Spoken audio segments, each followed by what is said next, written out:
Eh bien, bonjour frères et sœurs. Bien de retour dans notre étude de la vie sous le soleil, où est-ce que Qoheleth est en train de montrer que cette vie est infectée du péché. Il s'est promené dans différentes sphères. Celles les plus hauts, le gouvernement, celles les plus bas, les gens qui travaillent, mais toutes ont été infectées par le péché. Et notre seule espérance, c'est la sagesse. Oui, ça répond pas à tout. Non, ça ne t'empêche pas de mourir. Mais la sagesse t'aide quand même à pouvoir gérer la vie sous le soleil, infectée du péché.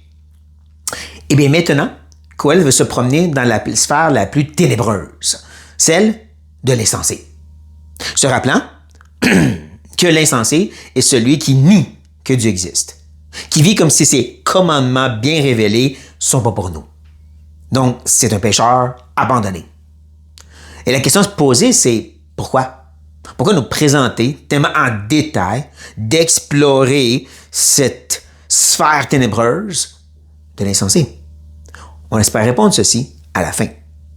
Et on va commencer en rentrant dans un verset de transition. Voilà, le prochain verset, ce qu'on regarde, il va continuer de nous parler des gens du commun, des gens qui travaillent, mais il va clairement en train de nous enligner vers justement l'insensé. Parce qu'il dit ceci.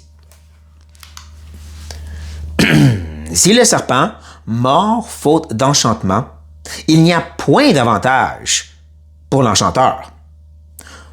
On prend note du mot avantage. On l'a déjà vu la dernière fois. L'avantage, le gain, le palpable, c'est qu'est-ce qui vient par la sagesse. Ainsi, clairement, cette personne n'a pas eu de sagesse. Oui, on ne comprend pas beaucoup sur cette idée d'un enchanteur, mais on sait que tu dois te préparer avant lorsque tu veux faire bouger le serpent. Parce que sinon, il va te mordre. C'est un manque de sagesse. C'est pour ça qu'il n'y a pas d'avantage. Mais en plus, il est mordu du serpent, démontrant justement que son acte d'être insensé et non réfléchi a causé des conséquences. Je peux m'empêcher ici de penser au serpent ancien qui nous a mordu, toute l'humanité. Il nous a infectés d'un cœur de rébellion. Et là, toutes sont comme ça. Je prends ça comme considération parce que la façon qu'il va s'enligner ensuite, continue toujours dans sa discussion, il ajoute « Les paroles de la bouche du sage sont pleines de grâce, mais les lèvres de l'insensé causent sa perte. » Deux choses ici à noter. La première, c'est l'idée de la bouche ou des lèvres, parce que ça nous ramène un peu au verset 11. Comment est-ce que le serpent te mord? Par sa bouche. Et comment il est enchanté? Mais si vous avez déjà vu, c'est les gens qui jouent de la flûte par leur bouche devant lui. Donc, de cette bouche-là à celle-ci. Où est-ce qu'on voit un contraste? Et qu'on voit une deuxième chose à noter, et la façon que c'est exprimé le contraste. C'est pas du parallélisme, où est-ce que tu répètes la même idée. Où est-ce que tout est fluide. Parce que, premièrement, le sage, lui, sa bouche, elle va répandre la grâce. Mais après ce que l'insensé répand quelque chose, littéralement, il se fait engloutir, manger par ses mots. Ça coupe un peu la fluidité. Ça nous oblige d'arrêter et de dire c'est qu'est-ce qu'il dit ici? Et c'est ce qu'on veut faire. On veut s'arrêter et se concentrer sur ce contraste. D'un bord, tu as le sage, celui qui comprend qu'il faut aiguiser sa hache, comme on l'a vu la dernière fois. Et cette personne-là, ce qu'il apporte, c'est de la grâce. Et bien sûr pour les autres, c'est ça l'idée. Il répand la grâce. Mais là, tu as l'insensé, lui. Celui qui ne charme pas ou enchante pas son serpent. Lui se morde. Et lui se fait littéralement engloutir, comme je dis. C'est ça l'idée. Il se dévore lui-même. Ou il est dévoré par le serpent ancien. Je pense que vous commencez à voir les liens ici. Et comment que là, Qoheleth veut vraiment se concentrer sur celui-ci, l'insensé. Parce qu'il dit... Le commencement des paroles de sa bouche est folie.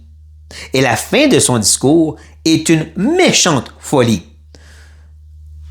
C'est des mots qu'on a déjà vus, ça. Folie, méchante folie. Quand Qoheleth nous parlait de ses recherches, les différentes philosophies.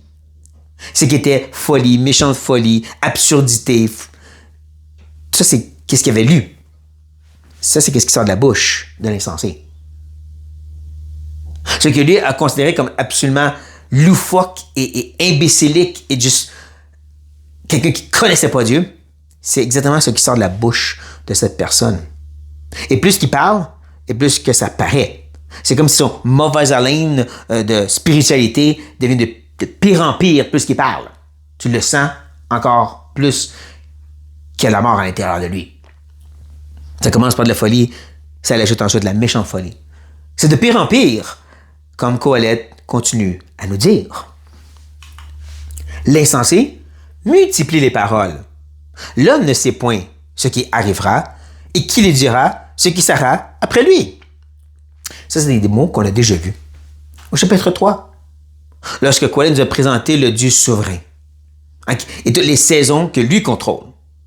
Et comment lui connaît le futur et pas nous. Et qu'il garde toute cette information pour nous garder humbles devant lui. Sauf qu'il semble que cette personne-ci, l'insensé, lui, il a de l'information. L'information que Dieu n'a pas révélée, lui va t'en dire des choses. Lui va t'expliquer comment les choses vont fonctionner. Les finances, le futur, lui, il en a de l'information. Puis il en a des choses à dire. Mais comme on l'a vu, c'est de la folie et de la méchante folie. Lui, il pense avoir compris le futur, puis il va se tromper d'aplomb. Tromper d'aplomb. On prend note de cette idée de révéler le futur. Je vais revenir sur ça, on met dans notre poche pour maintenant. Parce que c'est là que Qoheleth arrive à son apogée. À son point d'exclamation, si vous voulez. Et qui nous dit, le travail de l'insensé le fatigue. Parce que, voici pourquoi. Il ne sait pas aller à la ville. L'image est assez loufoque, hein? C'est ridicule. Il ne sait même pas comment se rendre à la ville. Il y a des indications. Une ville, c'est quand même assez visible. Puis il se fatigue dans sa folie, dans son manque de réflexion, au point qu'il ne peut même pas voir une grande ville.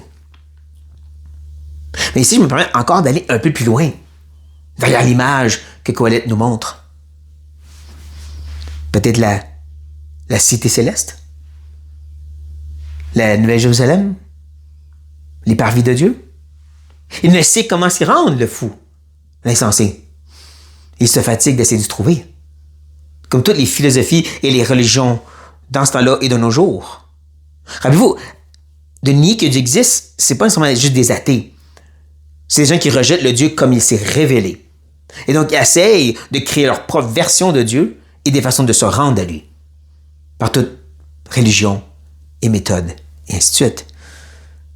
Ce sont justement des gens qui se fatiguent de plaire à un Dieu qui se sont créés, qui est sévère, qui est demandant, et de trouver une façon de se rendre à lui. N'est-ce pas que ça nous fait penser à des choses de nos jours? Ça, c'est l'insensé. Et c'est là qu'on commence à répondre un peu à la question, pourquoi nous présenter avec autant de détails l'insensé? Parce qu'il veut, je crois, à partie, que certains de ses lecteurs se reconnaissent ici. Vous pensez comprendre le futur et vous vous trompez. Plus que vous parlez et plus que vous démontrez, vous ne savez pas comment ça marche. Tous vos raisonnements et vos pratiques religieuses ne vous amènent pas dans la présence de Dieu. Vous êtes des insensés. Reportez-vous. Mais je pense que c'est plus que ça. Parce que comme on a vu, il y a un sens où ce que Qoheleth dit est sage. C'est même inspiré, peu importe ce que les gens disent. Et donc, plusieurs de ses lecteurs auraient reconnu. Et auraient compris que cette présentation de l'insensé, c'est pour les avertir face aux insensés autour d'eux. Ouais. Je crois que ça aussi, c'est une partie très importante de cette description, c'est pour nous avertir. Se rappelant que dans ce temps-là, pas tous ceux qui étaient de la famille juive étaient nécessairement des croyants et des gens qui suivaient Yahweh de la bonne façon. Beaucoup étaient idolâtres, beaucoup justement se fatiguaient par leurs idoles et idolâtries pour plaire à leur Dieu, mais ils étaient insensés à la fin de la journée. Pas pour rien que Qoheleth a donné des exemples, comme au chapitre 5, sur ceux qui font les pratiques, mais ils ne font pas comme il faut. Pour dire, faites attention aux autres. C'est encore des insensés qui ne prennent pas au sérieux la vérité. Mais maintenant, amenez ça dans le Nouveau Testament, la Nouvelle Alliance. On voit la même chose. On voit de nombreux avertissements, comme 2 Pierre et Jude, qui disent, faites attention à eux. Des gens comme ça. Comme Qoheleth fait ici. Parce que même si on est dans une grande famille chrétienne, pas tous sont réellement sauvés. Plusieurs sont des insensés. Et plus qu'ils parlent, et plus qu'ils le témoignent. Parce qu'ils se proclament sur des choses que Dieu n'a jamais dit. Ils osent proclamer des vérités du futur qui ne s'est pas passé. Dans ces dernières années, je dirais que tout prophète moderne, sans exception, tous, dans le monde chrétien, ont été démontrés comme étant faux. Ils ont dit des grandes choses sur des élections, sur des maladies, sur des richesses à venir, et rien s'est passé. Dieu a démontré. Ils ne sont pas de moi, ils ne connaissent pas le futur, ils sont des insensés, et les gens continuent à les écouter quand même. On ne prend pas au sérieux les avertissements du Seigneur. C'est des gens qui ne savent pas comment se rendre dans la présence de Dieu. Et ils nous fatiguent par toutes sortes de jougs religieux pour essayer de se rendre là. Arrêtez de les écouter. Qu'on prenne au sérieux cet avertissement de Qoheleth de Dieu pour reconnaître l'insensé, chers frères et sœurs. N'hésitez pas de partager ça à d'autres qui sont pris par ces insensés. De dire, écoute ce qu'ils disent. Prends attention à ce qu'ils mentionnent sur ce que Dieu n'a pas dit. Et la façon qu'ils parlent de se rendre à Dieu quand Dieu ne l'a pas enseigné. Utilisez ces vérités pour les délivrer de ces mensonges, chers frères et sœurs. Sur cette note, soyez bénis.